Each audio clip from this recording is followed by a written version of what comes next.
Welcome to section 7.2, circles. Here, before we get involved with actual circles, we need to remember four main ideas. The first two are just two formulas that we learned earlier in the year, the distance formula to find the distance between two coordinate points, and the midpoint formula, which gives us the coordinates of the midpoint, the exact middle point between two coordinate points. The next two I will work through quickly. The first one is squaring numbers, and just squaring different types of numbers to make sure that we're doing it correctly. If we square a number under a square root, such as root 3, it means multiplying it by itself. So root 3 times root 3 is root 9, which is just plain old 3. If we square negative 4, it again means multiplying it by itself, and a negative times a negative is a positive. Then if we square a fraction, it's 2/3 times 2/3, and we multiply straight across. It's 2 times 2, or 2 squared, over 3 times 3, or 3 squared. So it's squaring the numerator and squaring the denominator. The last of these four ideas is completing the square. When completing the square, our goal is to find the perfect plus c so that our trinomial here, our quadratic trinomial, will be a perfect square trinomial. So it could actually look like this, something squared. The way that we do that is we need to figure out what our c is. So we are ready to complete the square because we have the quadratic and the linear term on one side and then the constant on the other. Then we make sure that a is 1, which it is. In order to find c, we take half of b and square it. So half of b is negative 5/2. Then we square it. To square a negative fraction, it will be positive, and we square the top and square the bottom. So the number that we're adding to both sides here is plus 25/4. Then this is now a perfect square trinomial, meaning it can be written in this form here, something squared. Well, we know we have an x and it'll be a minus because b is negative. And then what we put here is what that half of b was, which is 5/2. If you multiplied out x minus 5/2 times itself, you would get this perfect square trinomial here. And of course, on this side, we have 12/4 plus 25/4, which will give us 37/4. Those are the four main ideas we have to make sure we know before we can be successful working with circles. Let's get started. Here is the standard equation of a circle: x minus h quantity squared plus y minus k quantity squared equals r squared. hk are the x and y coordinate of the center of the circle, and r is the radius. Note that minus signs are built in to our equation. Therefore, we're going to be having a lot of opposites. So if we had x minus 2 here, 2 is our h value, not negative 2. R squared is part of the equation. So if in the equation we had equals 9, our radius is really 3. Our first example is having us write out the standard equation for each one of these circles that's described with its center and its radius. Here is the equation of a circle, the standard equation. Our h is -1/2, our k is 5, and our r value is the square root of 3. So let's get to plugging this in. We'll have x minus -1/2 squared plus y minus 5 equals the square root of 3 squared. Now, can we clean this up? Definitely. Minus a negative means plus, so it's x plus 1/2 in our first set of parentheses. And I did forget the squared here. Whoops. Let's put that in. So we'll have y minus 5 quantity squared, and then the square root of 3 squared is just 3. So this is our circle in standard form. In our second example, we again can use this standard equation here, and our hk is 2 and e. Remember, e is just a number. It's approximately 2.718. Our radius is 9. So we'll have x minus 2 quantity squared plus y minus e quantity squared equals 9 squared, or 81. and that would be the equation of the circle that has a center at 2e and a radius of 9. In our second example, we are told to graph this circle. It has the equation x plus 2 quantity squared plus y minus 1 quantity squared equals 4. In order to do that, we should identify the center and the radius. Our center is hk, so our h and our k values are here. But we do have to be careful. The equation is x minus h. What are we subtracting here to get plus 2? We're really subtracting negative 2. We have to take the opposite because h is really negative 2. This is x minus negative 2. So if you think about it as opposites, it might be a little bit simpler. So our center is basically the opposite. It's going to be negative 2 and positive 1. Then our radius, if we look over here, r squared is 4.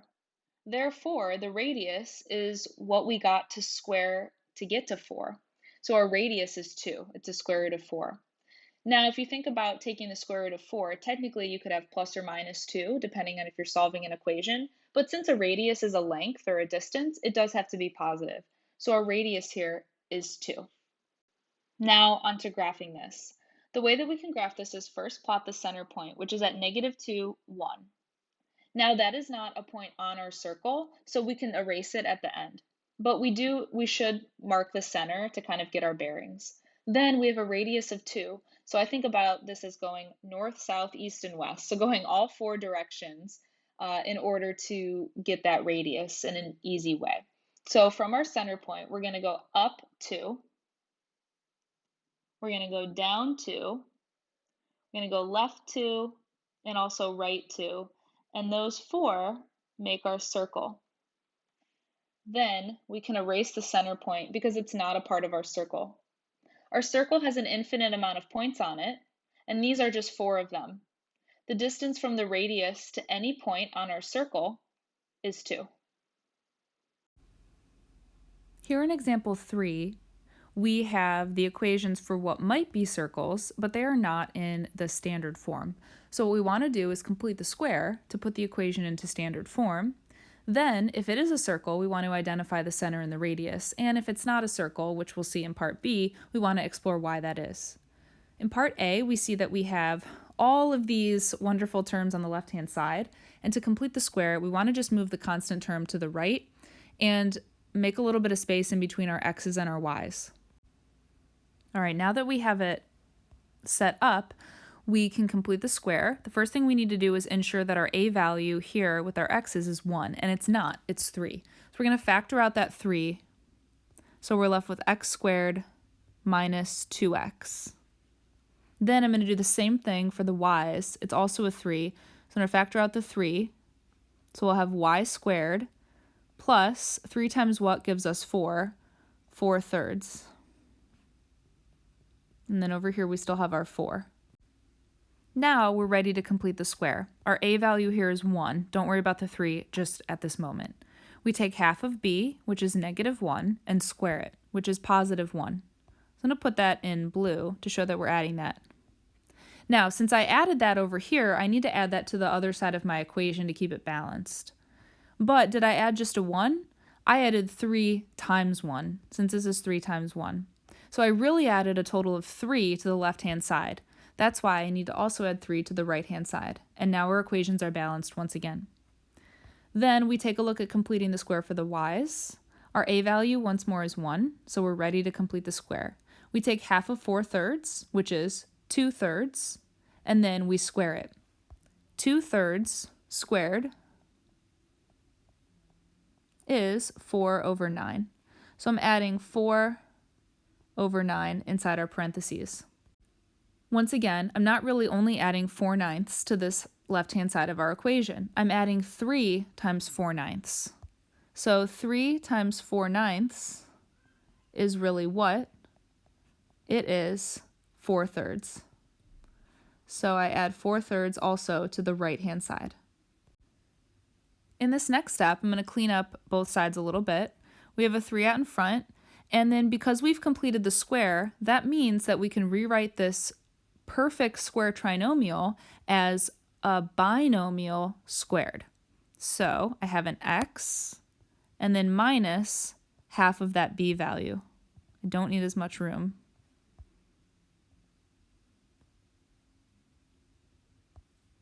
So it's 3 times the quantity x minus 1 squared.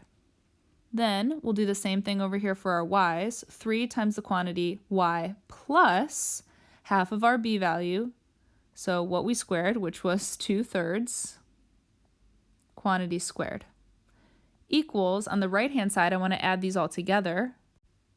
Adding these three together, 12/3 plus 9/3 plus 4/3. 12 plus 9 is 21, plus 4 is 25.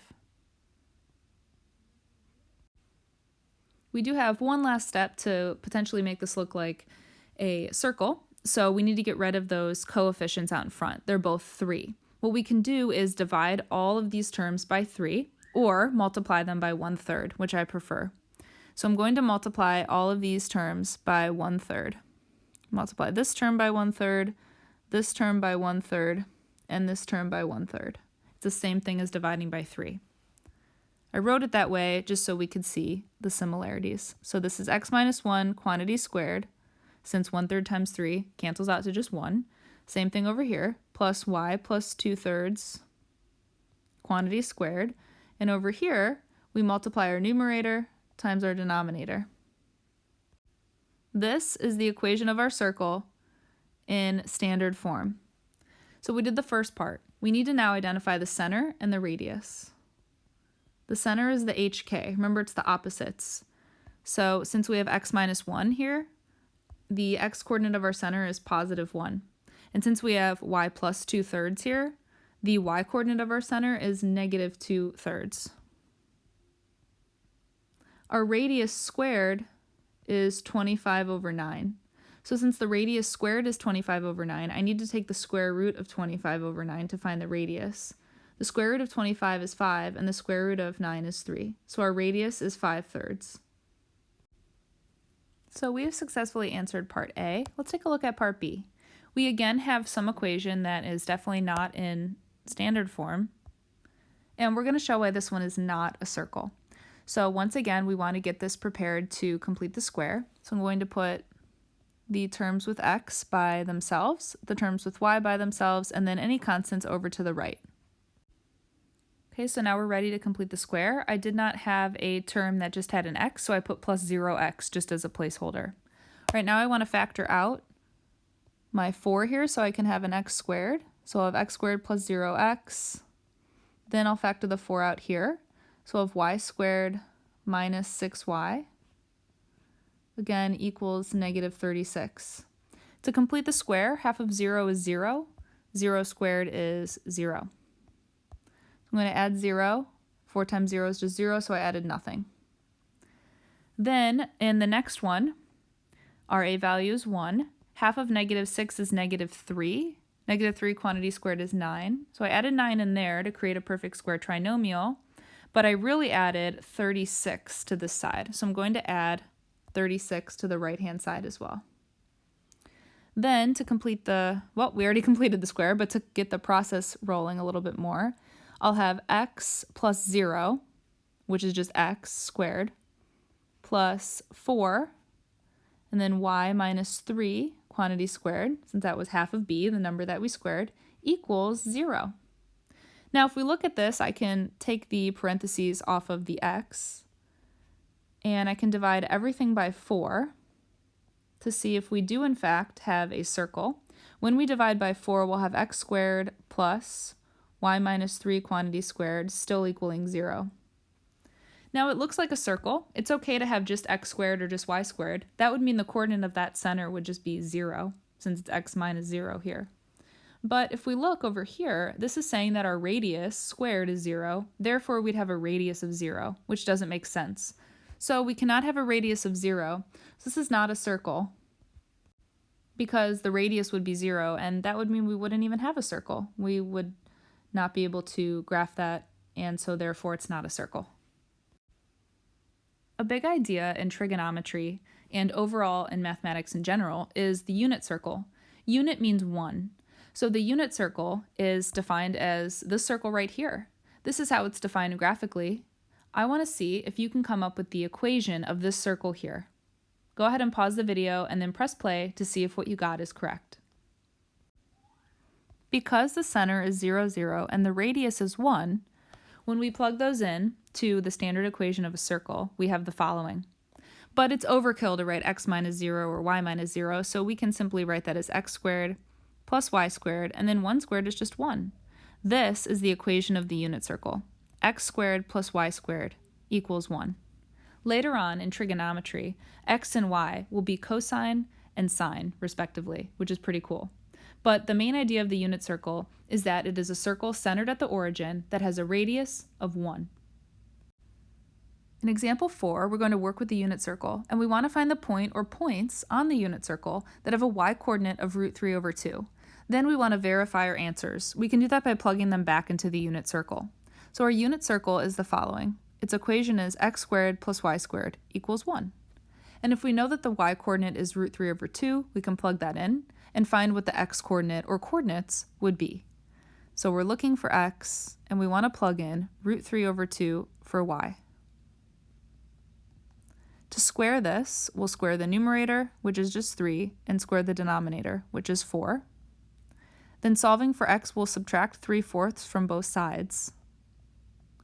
When we take the square root of x, we do have to make sure that we put a plus or minus in front, since we're taking the square root in an equation. The square root of 1 is just 1, and the square root of 4 is 2. Therefore, the square root of 1/4 in an equation is plus or minus 1/2. So we do end up having two coordinate points that have a y-coordinate of root 3 over 2. They are the coordinate points when x is positive 1/2 and when x is negative 1/2. So these are our two coordinate points on the unit circle that have a y-coordinate of root 3 over 2. We now want to verify our answer. In order to verify our answer, we want to plug back into the unit circle to make sure that they work. I'm going to verify that one of them works, and you can do the other one if you'd like some practice. So I'm going to verify this one right here to see if it works or not. So I'm going to plug in negative 1/2 for x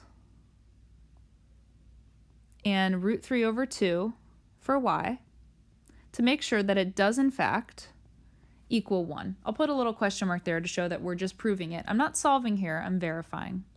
When we square negative 1/2, we'll get positive 1/4 when we square the top and the bottom, and a negative times a negative is a positive. Then we already squared the square root of 3 over 2. We squared the numerator and then the denominator. And we want to see, in fact, do these equal 1? Yeah, 1/4 plus 3/4 is 4/4, and 1 equals 1. You can totally verify, and you should, for some practice, verify that this coordinate point also works and is a solution on the unit circle. In our last example, we want to find the standard equation of a circle once more, but in this case we're given different clues. The circle has endpoints of a diameter at these two coordinate points. Let's remember the diameter is the length entirely across a circle that passes through the center point.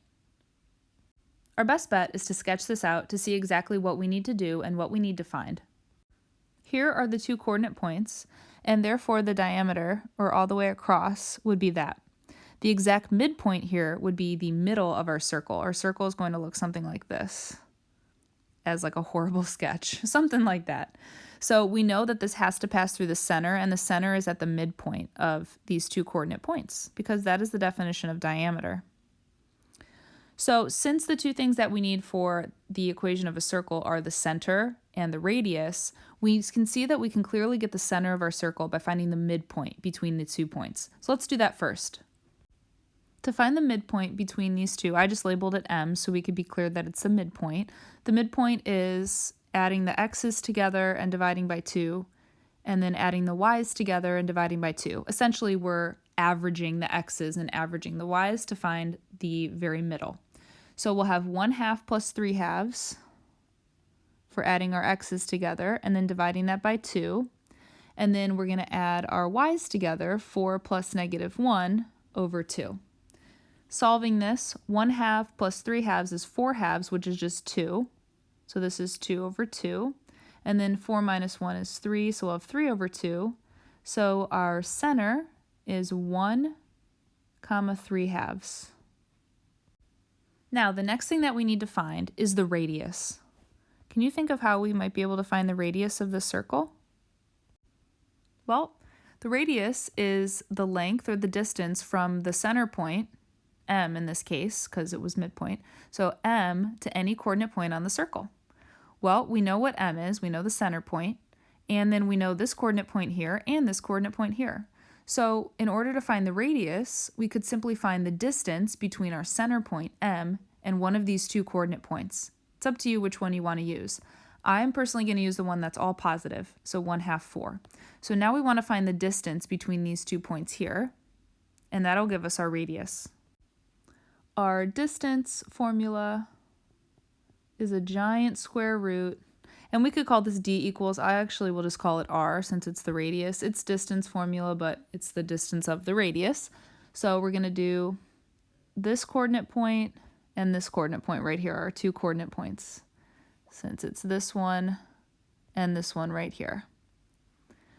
All right, so we're going to do x minus x, so 1/2 minus 1, quantity squared, plus y minus y, so 4 minus 3/2, quantity squared. When we clean this up a little bit, 1/2 minus 1 is -1/2, and we'll square that, plus 4 minus 3/2 is 8/2 minus 3/2, which is 5/2. When we keep going, squaring 1/2, whether it's negative or positive, will yield 1/4.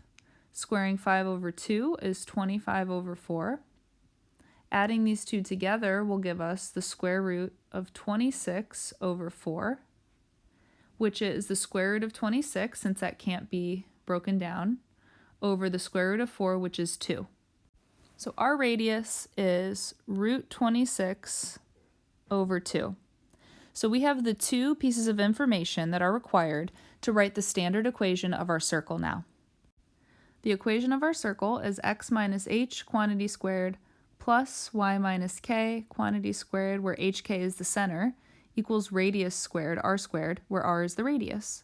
So our h value is 1, so we'll have x minus 1, quantity squared, plus our k value is 3/2, so we'll have y minus 3/2, quantity squared, equals the radius squared, so we have to square our radius. So squaring our radius will give us 26/4. And then simplifying that, since it can be both top and bottom can be divided by 2, we'll get 13/2. We have found, given some clues and using the midpoint and distance formula to find center and radius, we have found the standard equation of our circle given the endpoints of one of the diameters in the circle. In this video, we learned about the first of the 4 conic sections, specifically the circle, and we talked about the standard equation of a circle, as well as the unit circle, and did a couple application problems.